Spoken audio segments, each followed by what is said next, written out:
Hello, everybody, and welcome to Alternative Interactions. I'm Gary. Today you join me. It's not the video I was going to put out actually. It's a different one. Uh, Research, you know how it goes. You know how it goes. Um, I obviously research an awful lot of stuff and have a lot of things going on, and I was actually going to do one more on frequency and creation, and this kind of has come about, but in a different way. But I was going to talk more about in a technical way, kind of about toroidal fields and how things are all connected. And I've got all the notes ready for that one, so that one will come out. But as I was doing my research, something came up, and I'm not going to tell you about it just yet because we've got a slideshow. But it's very, very interesting. Now, I don't know whether I'm onto something new again that's not been put together. I'm not sure about that, but certainly coincidences in my world don't tend to come along too much, and it seems very interesting. We have certain things that have gone on in nature, and so there we go. So yeah, a little update. My finger is better. It's getting better.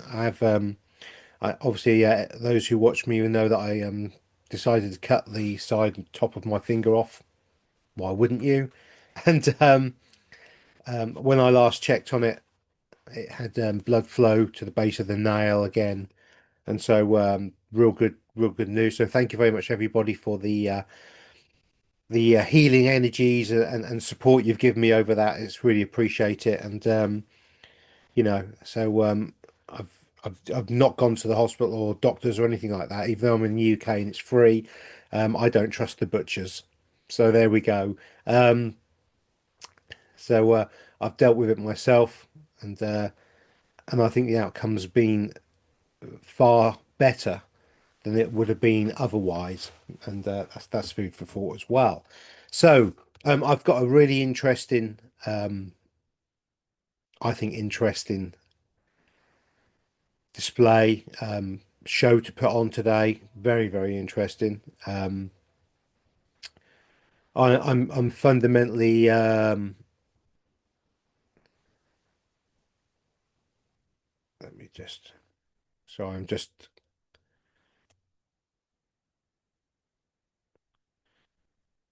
playing around, just trying to make sure that I've got everything set up. I do apologize for that. So yeah, we're going to go into the slideshow, and I'm going to give you a little bit more about what I've my crazy brains put together, and it relates back to the last Rock in Pandora's box that myself and Richard did when we're talking about Roswell. And it's a strange one because there's a certain area there, the canyon, that I'd never heard of before, and all of a sudden through serendipity, the research has come in on something else that's like a aha moment. So for those of you that watched the Rock in Pandora's box, you'll know that although I was kind of correct on something going on in that area, I wasn't quite right.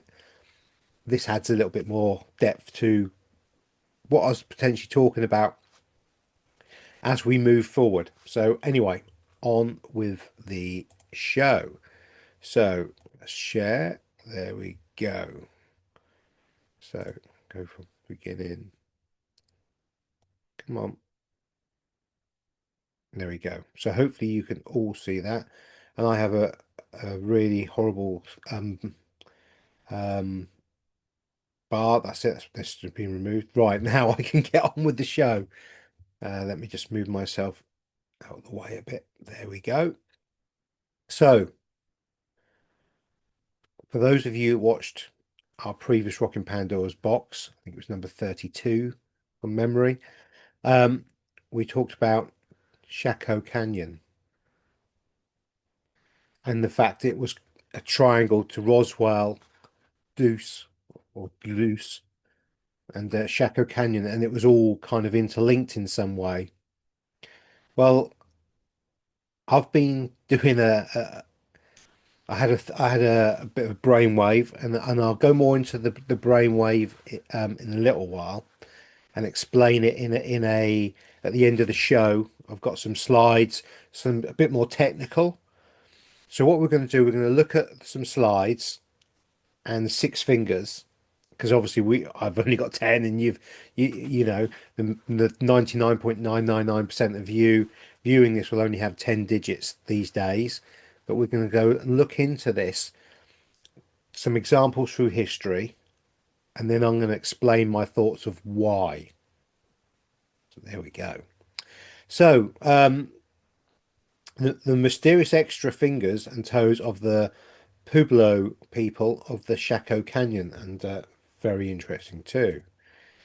And here we have some six-toed reliefs carved in Pablo Mountain. This photograph is in 1994, Peter Frias, and this is another photo, and we can see a hand here of an individual, so we can get the size reference to the the toes, but we can clearly count six.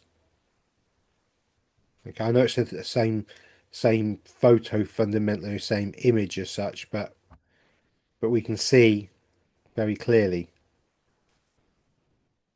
what we're talking about. Very interesting, isn't it? Wonder why. So I've taken this from some of the bump that they've produced, and I'm gonna have several links, and these links will be in my Telegram channel. So below when I release this video, in the description below will be the link to my Telegram channel. It's all free, really worth joining. And there will be several article links to this kind of thing. Okay. So if you want to take a screenshot of this now, so you can read up about it, great. But they're talking about six-toed cultures fundamentally. One thing that did strike me is this did look from this angle a little bit like the pointy part of a ship, a boat. But there we go. That's just me. But they have a higher incidence of skeletons with six fingers and six toes. Very interesting. And here we have a footprint which was found in the clay on the side of the wall, and this is the imprint of it. So we can clearly see that we were talking about genuine six fingered and six toed people. Okay. Now my brain's always, oh, that's very interesting. I wonder if I can find other examples of this, because obviously I'm going to tell you at the end why I think so, but very interesting. So there we go. The Zapeco, the Azanazi, and we have kind of Mayan type Inca designed South American designs, and we have one, two, three, four, five, six fingers. So that's really interesting because we don't see that anymore. But clearly, I mean, these could have very, very well um, been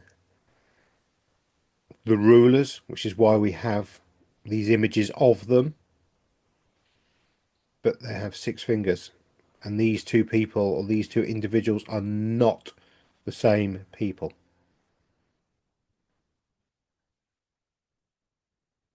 You can see that by the facial, and I know you're saying, oh, but the dress is different. It's different time, different logos and sigils of these people, these two images, but both have six fingers.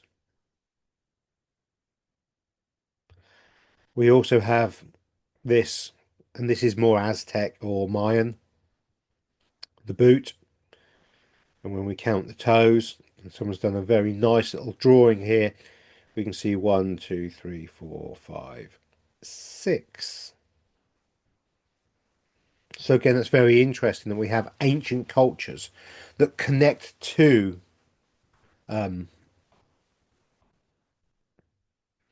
Chaco Canyon, same kind of um, peoples, okay, that clearly didn't show me that there is a enough about the six-fingered and toed people that warrants further investigation in this. And I have a theory, which I shall talk to you about later, but that this is all evidence of a hmm. So we also have, and this is from a document that will be part of the links. I've just grabbed it just to show it. Giants with double row teeth and six fingers. The Cherokee called them the Moon People. Now I've got a theory on this one as well. Why wouldn't I? Come on. Um, and obviously the Utes and the Paiutes spoke of a hideous race of cannibals, 10 feet tall, living in caves. And we've all kind of heard the story about Afghanistan and the giant that was shot. Hope it's there, it's out there. I wonder how many rows of teeth he had and how many fingers and toes that individual had. But the Cherokee called them the Moon People. The Cherokee are very old, very old. And here we have an image, and this image has been seen before, and I have got a better image of this. Being lazy, I didn't check the number of fingers on here. Could be 10, could be 11, or sorry, yeah, 12, six in each. But what we actually have here is something I think is very cool called the Moon People. Now, when I talk about my theory in shortly, I will be talking about the moon and when it came in and a change that occurred.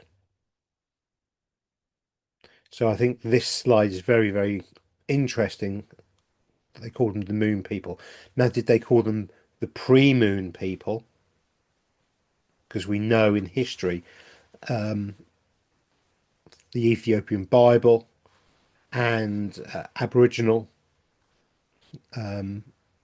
stuff talks about a pre-moon civilization and an after-moon civilization. And I have stated via archaics information, and he believes that the moon came in around 4039 BC into this realm, and pre that there was no moon.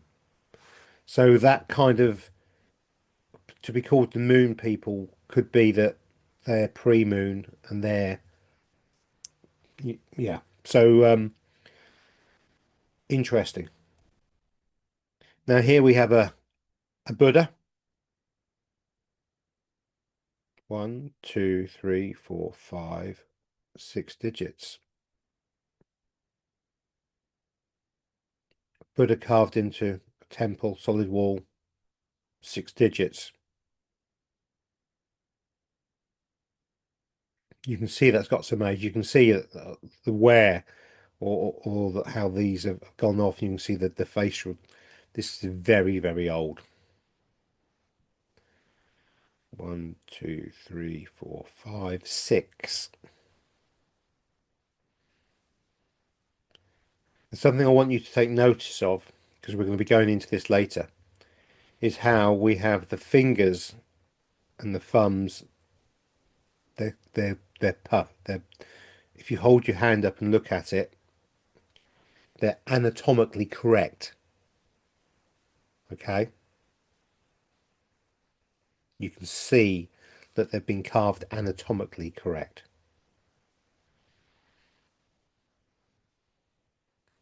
So here we go, going into different cultures around the world now. So we've shown that Americas or the Americas, South and North America had six fingered people in the lands. This is the Far East. This is the Eastern world with six fingers.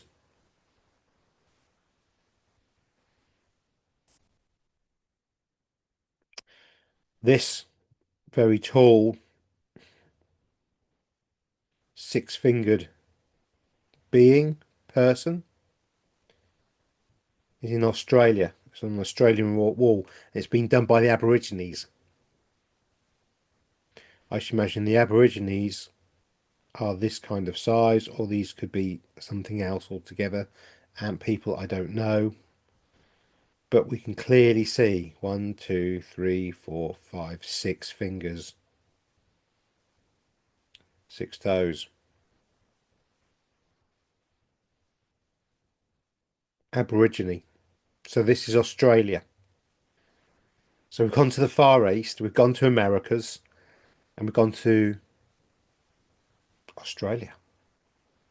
And we're getting the same kind of information. Hmm. Okay. So it's not just six-fingered or in one area or one little location. The six-fingered phenomena appears to be everywhere. Now, this I think is Egyptian. I couldn't find its location of where it was, so I could be wrong, but it's the Middle Eastern area. We can see very clearly a very damaged hieroglyph of person. But when we look into the hand very clearly, one, two, three, four, five, six.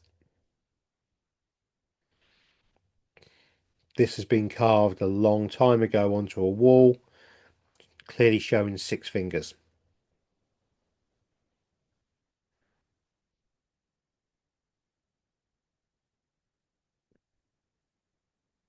Interesting, isn't it?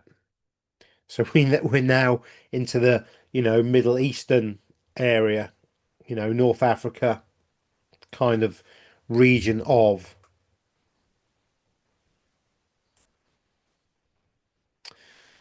So before I go much further, I just want to do this.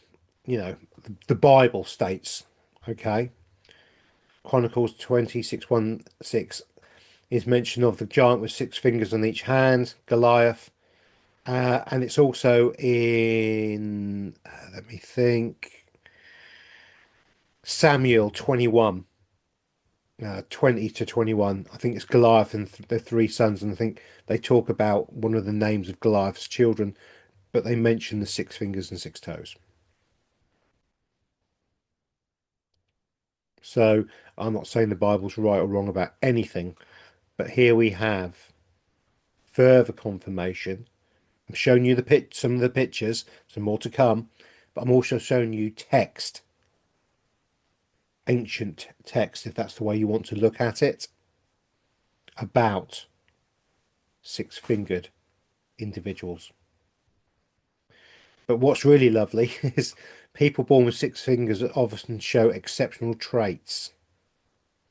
Now, this, when you think back when I start talking about some of the stuff I'm going to be talking about in a little while, the exceptional traits, they're more active, skilled, and successful in their respective fields.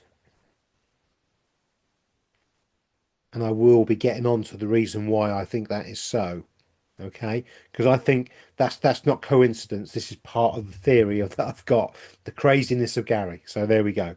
Okay, but I just wanted to show that there's a couple of passages in the Bible talking about giants with six fingers, six toes,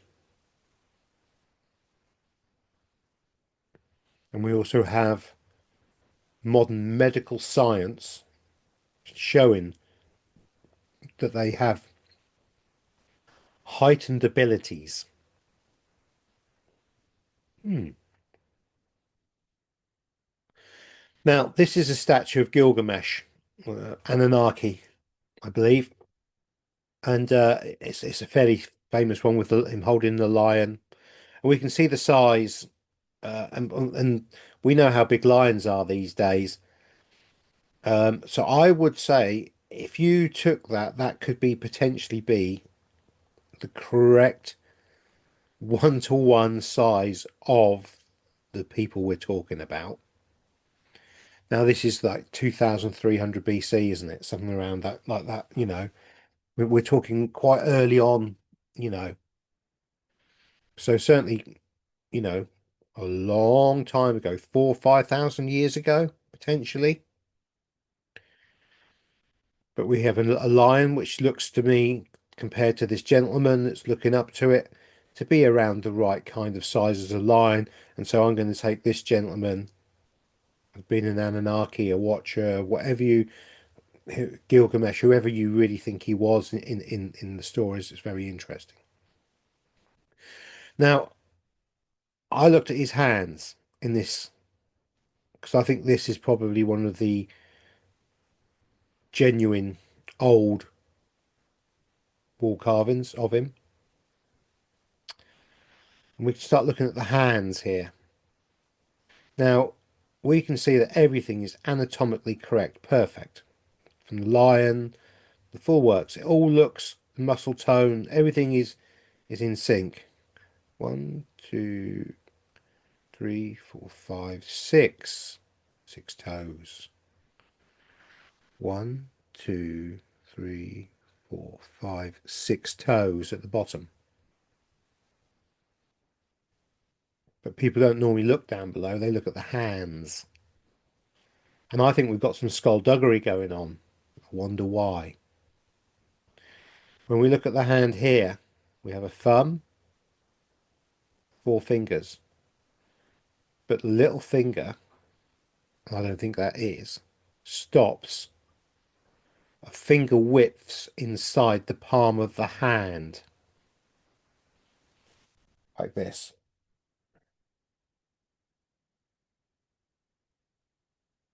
That's not anatomically correct.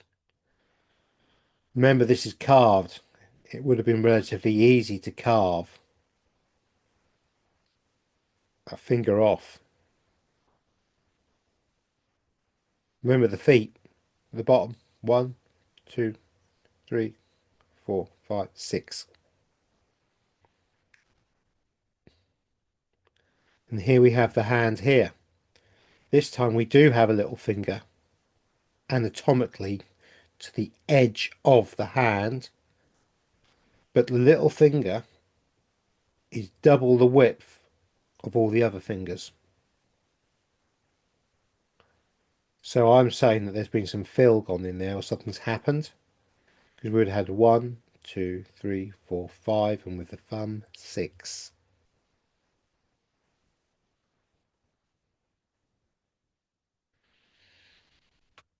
And I'll leave that one with you. So you make your own mind up. But I'm saying there's a pinky missing there, and I'm saying that they've doubled up the pinky. 1, 2, 3, 4, 5, 6.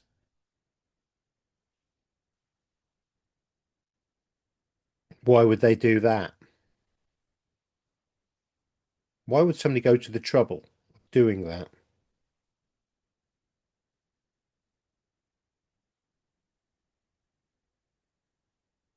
Here we have another really interesting cartouche of ancient Sumerian, um, possibly Enki. Very hard to tell which divinity or which person it would be. Um, Certainly Sumerian with the beard and the way that they're designed. But what we have here is obviously the 5 fingers. But here we have that thing again where the finger's missing. If you look carefully there, you can kind of see the dark stain, and it's lighter. And the lightness part there is exactly the same width as a finger. And we have the hand coming out. And if you take the line of the hand, it follows where the finger would be. I think the pink is being removed again.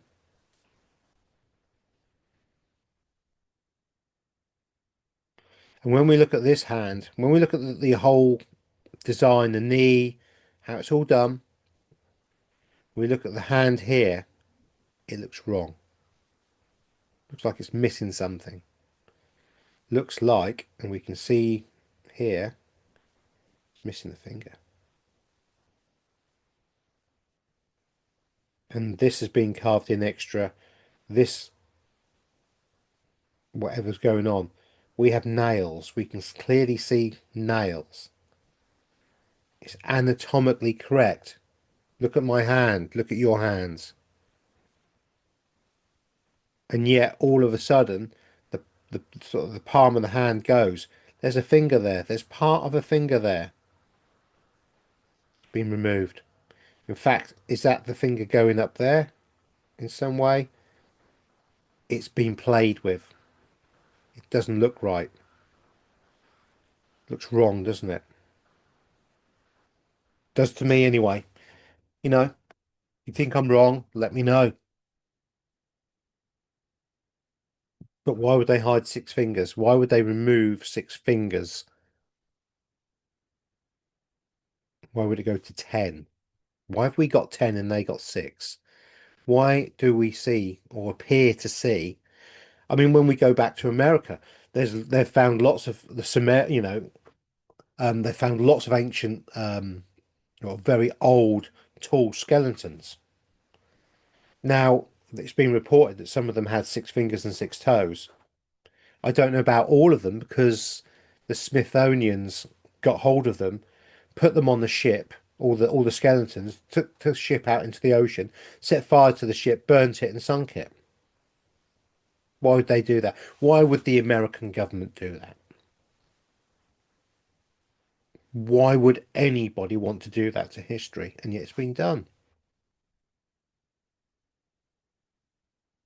So I think this is anatomically incorrect. I think whatever this is doesn't particularly fit into much. It's obviously something, but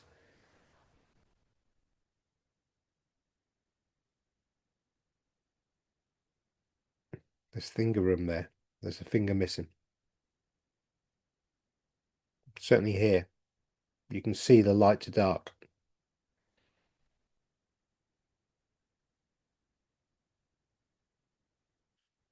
Now, this is my theory. Here we go.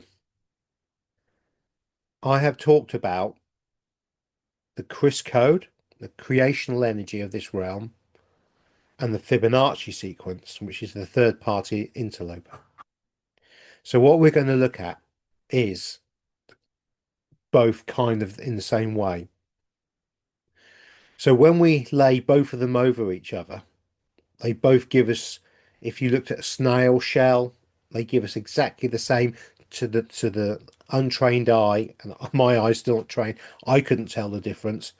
But when you overlay the Fibonacci with the Chris code in the spiral circle, you get fundamentally exactly the same shape, but with differences. The Chris code is a creational energy. It creates the Christ consciousness. And it's a 12 Cathara grid. So the energy flows. It's the creational energy of this realm. It's a toroidal field. It's all the connections to all of it. Okay, and I've shown this in my previous videos, and I may put up in the cards a couple of videos about, Chris code, and then when we get to the Fibonacci, I'll put that up as well.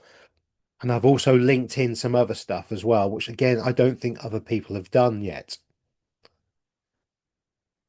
But we certainly, before the moon came in, were under Gaia and the 12 Cathara grid of creation. This place was Eden. This is before the fall of Atlantis. This is what the fall of Atlantis. The fall of Atlantis is fundamentally the Fibonacci sequence creating it. Atlantis would have been a 12 Cathara grid, the creational crystalline energy, the same energy that we're going back to, the split that we talk about. Okay, 12 Cathara grid, 12 fingers, 12 toes, because I think the original inhabitants of this realm before we had the Metatronic Fibonacci third party parasitic energy that came in, which is a 10 Cathara grid, 10 fingers, everybody would have been of 12 fingers. And this is why I think we see in history that the 12 fingered people were seen as gods. They had additional abilities and skills. Remember what we read there about they're perceived to be lucky, have all the extra abilities.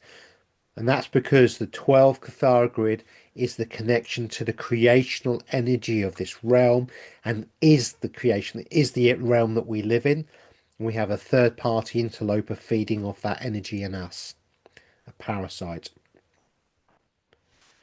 It looks identical, but it's really not. The 12 Cathara grid, pre-moon. So after 4000 BC, we would have seen this new energy coming in and we would have seen a fall in that. Certain races, certain bloodlines would have kept their 12 fingers until we actually, the 10-fingered people hunted them and killed them. They hunted all the giants and killed them. There was nothing nice or biblical about it in any way, shape or form. The giants and the 10-fingered people, 12-fingered people and 10-fingered people lived in harmony. Yes, they had to pass laws so that the size of the giants didn't intimidate the population. And then suddenly they were persecuted and wiped from the face of the earth. And we appear to have some of the oldest carvings of them changed. You tell me about that. I don't know. Explain that one. But 12 Cathara grid is creational energy. 12 fingers. And this is the current Kabbalah. Cube, Metatron's cube, sacred geometry, all the stuff that triggers a lot of people. But this is a 10 Cathara grid. And it can only grow by feeding on people. And this is the daisy of death. This isn't the flower of life, it's the daisy of death. It's parasitical. And within this we get the cube and Rembrandt's star or the Star of David. And I have shown in previous shows exactly what was used and what was sacrificed over that and continues to be sacrificed over that.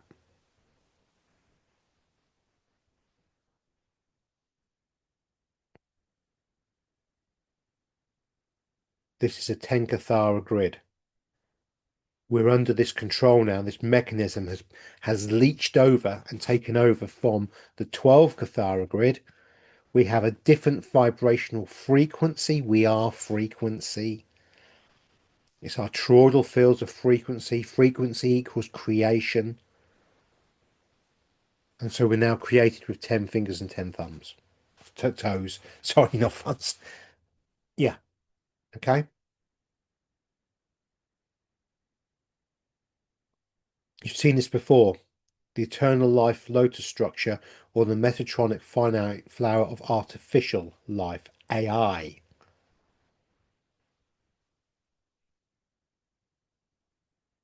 To grow, it has to feed upon itself. But it's very interesting.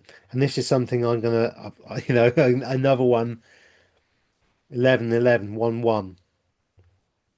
Twin pillars. Both start with the twin pillars, the 1 and the 1.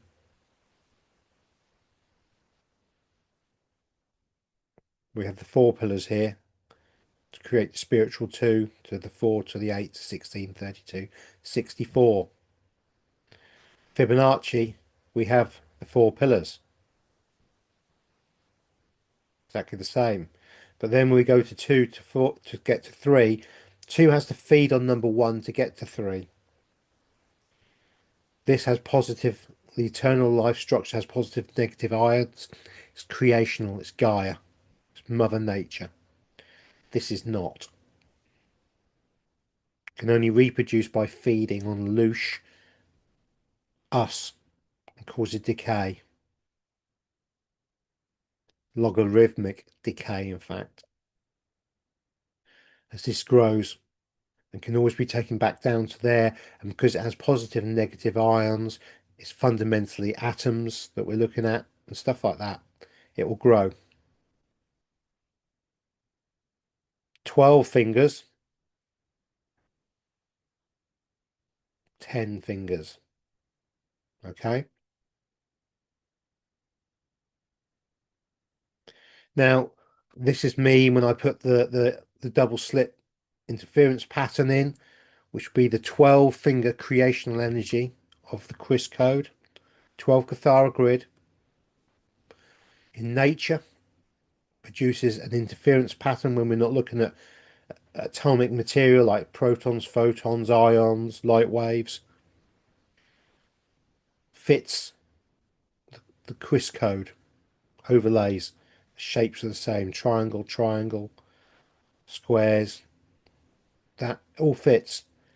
You can't get the Fibonacci sequence to fit any of this. This Tenkathara death grid does not fit into the creational. We don't see it in nature, although you're told you see it in nature. You actually see the Quiz code spiral.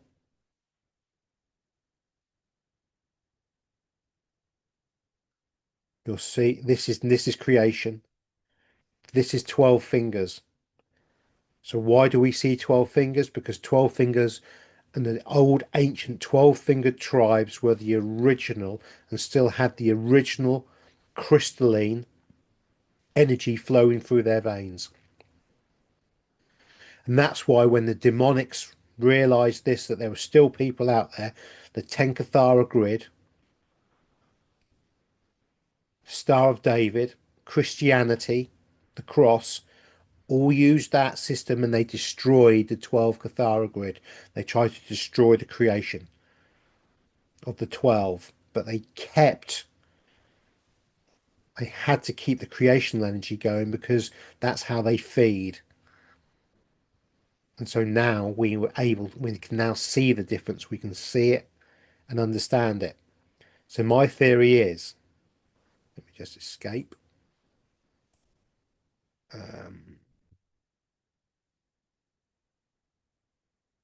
Oops, sorry, I just need to, um,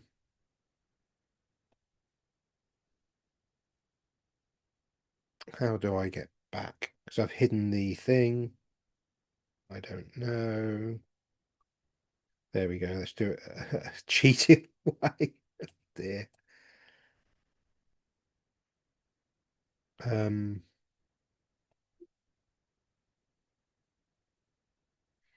let's go back onto there. Oh, there we go. Technically terrible, aren't I? Technically, there's a bar that goes across, and if the bar's across, I can't see what I'm doing because it hides my view of what I'm trying to speak to you about. So, as you can see, I'm technically superb, aren't I? So yeah, I believe that we have the creational energy of the 6 fingers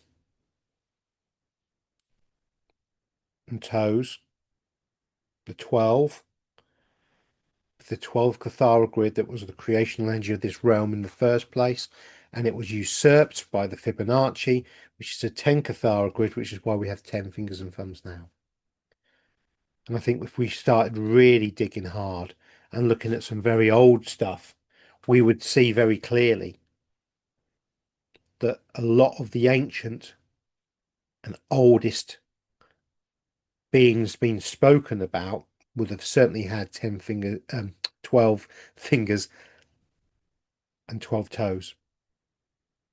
And we see the bleed through with Goliath and some of the giants from the biblical stuff, as well as some of the old skeletons and old hieroglyphs, some of which have, I believe, been changed. Really interesting. So Don't know what your thoughts are on that one, if you think I'm onto something or not, if it resonates or not. Let me know in the comments. But I think that's a really interesting one, and one that's certainly got legs of a connectional system from one thing to the other. Now we're going back to the 12 Cathara grid. So we're currently in the 3D dimension frequency, which has been held there by the Fibonacci sequence. Your Metatron's cube, your Merkaba, all that stuff. It's all the 10 Cathara grid, and it's all parasitic. The original creational energy that the 10 Cathara grid sits over the top of now and feeds on means that I wonder in the future when we go into the fifth dimensional realm and we have children thereafter, I wonder if they're going to have 6 fingers and 6 toes. May take a generation or two, who knows? But I would not be surprised, because I think as once you shed the 10 Cathara grid shackles, the seal of Solomon, the seal of the soul of the man, including our chakra system, which is a shackle of the seal of the soul to maintain us in the 10 Cathara grid. Not necessarily a bad thing, by the way, because it would be quite chaotic, very chaotic, in fact. There would be chaos throughout. I think if people's chakras went down and they had the kind of 12 Cathara grid abilities under a 10 Cathara grid system, I think that could cause a lot of issues because everything needs to be in balance. So I hope that made sense. I hope you can see that. I mean, I am very much of that we're in a holographic realm, a holographic frequency, torus fields or toroidal fields of consciousness that are the creational part of the matrix. And the toroidal field of consciousness, the holographic nature, is fundamentally the Christ code, the flower or the lotus of life, okay? Creational energy. And we have a secondary one that's come in probably around 4000 BC when the moon first came in. We have pre-moon, after moon. And the moon is the 10 Cathara grid. It's the representation of the Fibonacci sequence. And that's when I believe we got the sacred geometry that came in and the 10 Cathara grid and the control mechanisms of us. And we were shackled down and we were shut down. Interesting concepts. Hope you enjoyed that. And there's a few other bits and pieces that I'm going to add to this. There's going to be not a second part to this, but there's going to be another one where I'm going to talk more about the collective consciousness and the toroidal field of connections and you know some deeper stuff that goes with this. But this is fundamentally what I think a lot of my research has led to, and it was one of those aha moments. Before I leave, I do have to say thank you very much to the Discord group. In We were discussing this a bit the other night, and the Discord group is about human design. And please check out Maten of Plutonic Planes. He does amazing work. But what I got the aha moment was on Tuesday evening when we were doing this, Tuesday evening for me, was that human design has 64 gates within our makeup, and 64 is a Christ code number, crystalline creational number, and it's linked to the I Ching, and I Ching has the number 6, and 6 is obviously half of 12.